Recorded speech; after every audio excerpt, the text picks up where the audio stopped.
ലിസണേഴ്സിന് നമസ്കാരം.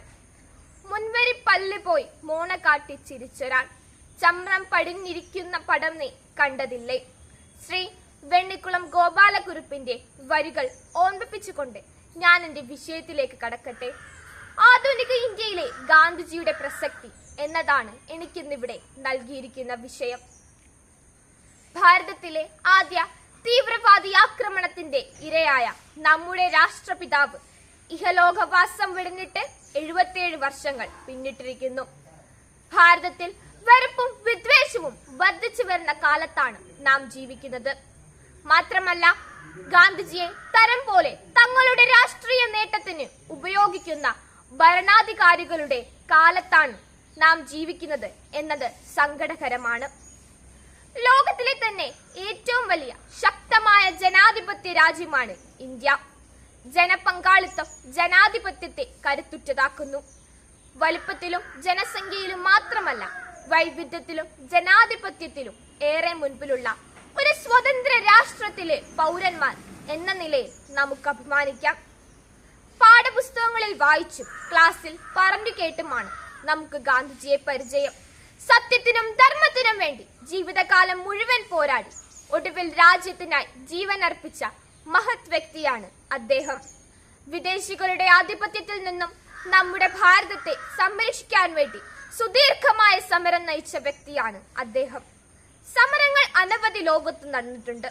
നിരവധി സമര നായകന്മാരുമുണ്ട്. എന്നാൽ ഗാന്ധിജി അതിൽ നിന്നും വ്യത്യസ്തമായിരുന്നു. ഇന്ത്യൻ സ്വാതന്ത്ര്യ സമരവും വ്യത്യസ്തമായിരുന്നു. കാരണം അക്രമരഹിതമായ സമരത്തിനാണ് അദ്ദേഹം നേതൃത്വം നൽകിയത്. ആയുധമെടുക്കാതെ പോരാടുക.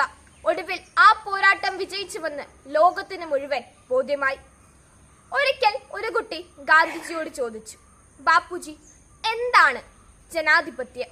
അദ്ദേഹം പറഞ്ഞു, നിങ്ങൾ ഒരു ഓട്ട മത്സരത്തിൽ പങ്കെടുത്ത് വിജയിക്കുകയാണെന്നിരിക്കെ നിങ്ങൾ ജയിച്ചു എന്ന് ധരിക്കാതെ കൂടെ ചിലർ ഓടി എന്ന് ഓർക്കുന്നതാണ് ജനാധിപത്യം. അദ്ദേഹം ഒരു വാക്യം കൂടി ചേർത്തു, നിങ്ങൾ തനിച്ചോടിയെങ്കിൽ ജയിക്കുകയില്ല എന്നും നിങ്ങൾ ജയിച്ചത് ചിലർ പരാജിതരായതുകൊണ്ട് മാത്രമാണ്. വ്യക്തിയും കുടുംബവും സമൂഹവും നന്നായാലേ രാജ്യം ഭദ്രമാവുകയുള്ളൂ എന്ന് അദ്ദേഹം നമ്മെ പഠിപ്പിച്ചു. ഗാന്ധിജി വിഭാവനം ചെയ്ത സ്വമത്ര സുന്ദരവും മതമൈത്രിയും വികസന കാഴ്ചപ്പാടും നിറഞ്ഞൊരു ഇന്ത്യയാണ്. അങ്ങനെ ഒരു ഇന്ത്യയെ വാർത്തെടുക്കേണ്ടത് നാം ഓരോരുത്തരുടെയും കടമയാണ്. അഴിമതിയും വർഗീയവാദവും ന്യൂനപക്ഷപാതവും സങ്കുചിത മനോഭാവവും കൊണ്ട് കലുഷിതമാണ് ഇന്നത്തെ രാഷ്ട്രീയ സാമൂഹിക സാംസ്കാരിക മേഖലകൾ.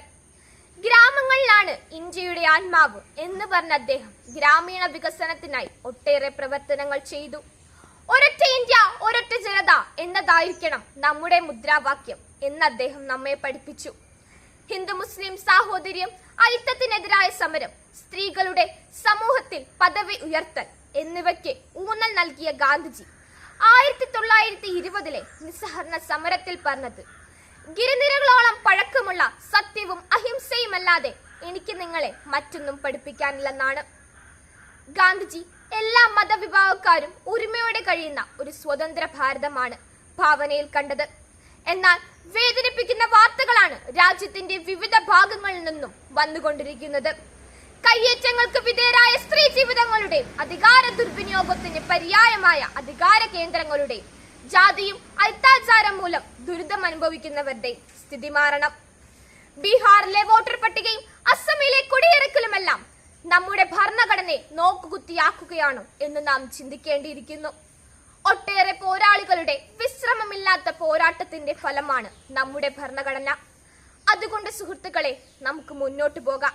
ഭരണഘടനയെ സംരക്ഷിക്കുക എന്നത് ഒരു പോരാട്ടമല്ല, അതൊരാഘോഷമാണ്.